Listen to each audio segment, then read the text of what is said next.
Hi guys, it's Mark Zickery, Mr. Sci-Fi, also Mark Zickery of Space Command, and my God, there's so many cool things happening over at the Space Command studios. We are building a space station set with a hospital in it and a cafe, and we're going to be rolling camera in about a week. It is just so cool.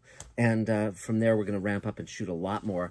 It's my Ridley Scott themed wardrobe today. I'm wearing my Prometheus t-shirt and my jacket from Alien, from the Nostromo. So very, very cool. Prometheus, by the way, as I've mentioned before, it's a great film if you just ignore the people in the foreground who are talking. Other than that, it's gorgeous. And one of my favorites in that way. So there we go. But that is not what we're going to talk about today. We are going to talk about Station 11. Station 11, the TV series on HBO. It's a big subject. Initially, I started watching it, and I could not get into it. The first episode or two, I was like, who are these people? I don't like them. I don't like the pace of this thing. When's it going to get to something? It just seemed kind of just like a cloud of noxious whatever. And so I was going to not watch it. And I talked to my friend and Space Command supporter, Thomas Neff, and he said, no, it's a great show, and the book was great too. Okay, well, I respect you, Tom, and I value your opinion. So I went back and I watched the entire series, and it was great. And then I actually went back and watched the entire series again, knowing where the story goes, knowing who the characters were, and that made the first few episodes really meaningful and really work. And so let me walk you through this show. It's based on the 2014 novel by Canadian novelist Emily St. John Mandel. It won the Arthur C. Clarke Award and was a finalist for a lot of other awards, the Penn Faulkner Award, whatever, blah, blah, blah. But the interesting thing about the storyline is it's a dystopic novel and it's a dystopic TV show set after a pandemic. Now, in 2014, when she wrote the novel, you didn't have a pandemic going on, so she was postulating a future. It starts, essentially, it covers about a 20-year span from the pandemic's outbreak to when some of the child characters are grown-ups, and it follows their life. But its focus is very, very interesting, which is it's not, most dystopic novels are about the dystopic event and how it turns the world into a hellscape. So, you have The Road, and you have all these other shows, often as zombies or people with diseases, and, and basically society just kind of collapses, and everyone is just, it's a hard scrabble life just to survive. This is not what Station 11 is doing. Station 11 is examining the vital role of art in keeping us connected and keeping us human and giving us a life of meaning and value and worth. And that's really interesting. And, Emily St. John Mandel says, well, this is not a science fiction novel. It is. Come on. You don't have spaceships, but for Jesus Christ, it's about a pandemic that wipes out the world, and, 1 out of every 1,000 people survives, and blah, blah, blah. It's just like Kurt Vonnegut. All these people say it's not science fiction. It is, but that shouldn't be a problem. I love science fiction, Mr. Sci-Fi. So, okay. But the book actually is darker than the TV show and has less connective tissue. I think, the show has been created by and adapted from the novel by Patrick Somerville, a writer from The Leftovers, another, end of the world show. And he's done a great job. He's done just a terrific job because he connects the characters in ways that enrich their relationships. And so it has the same basic characters, and it has a lot of the same events, more or less, but it moves the pieces around to their benefit. And for instance, in both the book and in the TV series, there's a performance of King Lear, an actor named Arthur Leander dies on stage of a heart attack, and a guy named Jivan, who goes up on stage to try to aid him, befriends a little girl who's in the play. But in the series, he takes her home. She can't get into her house. No one's there. So he basically protects her for the next year, and they barricade against the pandemic with his brother, Frank, and he basically sets her on a path that allows her to survive. And it goes from there. And so that doesn't happen in the novel. He basically goes off on his own with his brother Frank, and characters kind of go in their own directions. So Patrick Somerville really thought about all of this and deeply, and came up with some ideas to bring it all much more thematically and emotionally together. And I really like that. I prefer the series, the way it's structured. Just terrific. And whereas the novel was written before the pandemic, the series started shooting as the pandemic hit. And so they started shooting, I think it was in Chicago, and then moved the entire production so that they could stay safe. So it's an interesting parallel to the show about people who find ways to survive, ways to stay safe, and other characters who die, but their deaths have meaning because of what they do in their last few moments. It's great. The show is about compassion, self-sacrifice, love, grief, the notion of safety, the notion of home, and how that varies. And it's really a wonderful job. Now, part of the reason some science fiction shows have a hard time getting going is because you're not just establishing the characters and the story, you also have to set up the universe, what the rules of that universe are. The Expanse had the same problem. I couldn't get into the first few episodes and then had to come back and really kind of grit my teeth, and then it became extremely meaningful. The show became one of my favorites. So Station 11, what I will say to all of you is stay with it, stick with it, get through the first 2 episodes or so, and then it really takes off. And then you can go back and rewatch the first couple episodes and say, now I get it. But it's really, the show has just terrific stuff in it. It also has some of the best age makeups I've ever seen since the days of the great Dick Smith. Really, really skillful, particularly with the aging skin, the textures, the spotting, all of that, very well observed. And the actors are terrific playing the older versions of their characters, particularly David Wilmot as Clark is just spectacular. So let me walk you down some of the ins and outs of this show, and I'll try not to give spoilers, but I'll just kind of give you some of the basics and talk about some things I really, really, really, really liked. One of the things I really liked was the fact that it's 10 episodes, and it begins and ends and tells a story. It's not so many of these shows, they either meander or go nowhere, or they have these cliffhangers at the end where it's like, well, why did I just waste 10 hours of my life? This actually pays off. It actually, and also something that TV shows can do now that they didn't generally do when I was a kid is they can move through different time areas. They can jump back and forth in time, and this basically starts in 2020 when the pandemic happens in this world, and it goes to 2040, and goes between various time frames, primarily those two, the first year of the pandemic and 2040, where a lot of things come to fruition. And it's also about the issue of, do you hold on to the past? Do you stay in the past emotionally, mentally, with where your heart is, or do you let go of the past, or at least learn from the past and move on, move forward, be in this moment most of all, and live your life in the moment, and love the people who are there with you rather than being overwhelmed by grief for the ones you've lost. Very interesting themes. Another theme that I really like is the fact that it has a graphic novel called Station 11 that one of the characters creates. And often when you have comic books or graphic novels or artwork in a movie, it's shitty. It looks like crap.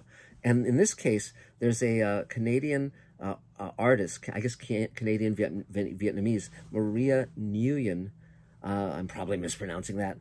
And she's the artist on the pages they show of the graphic novel of Station 11, which is about a character drifting in space and finding connection ultimately at Station 11, and the notion that you don't want to die having lived the wrong life, essentially, having lived a life that was not as meaningful as it might have been.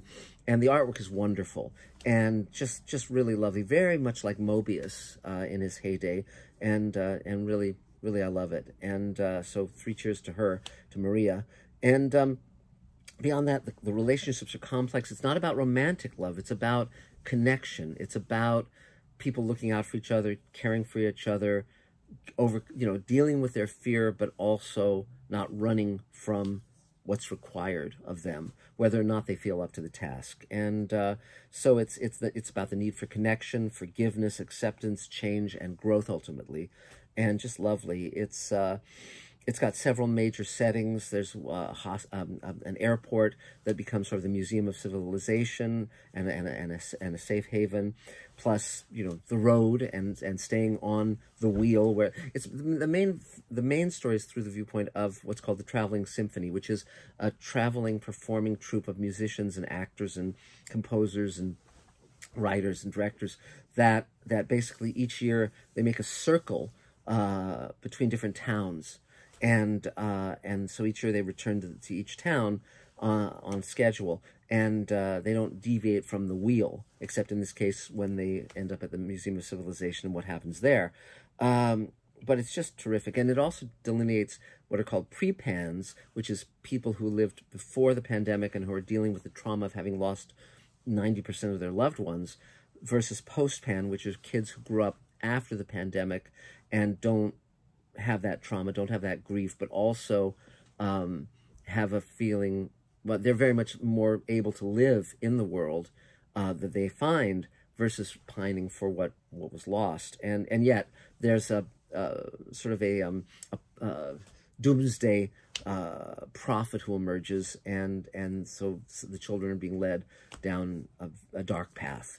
And so all of these elements are coming together, but the cool part is that people take risks for each other and find healing and find connection. It's not cynical. It's not, I almost said not dystopic.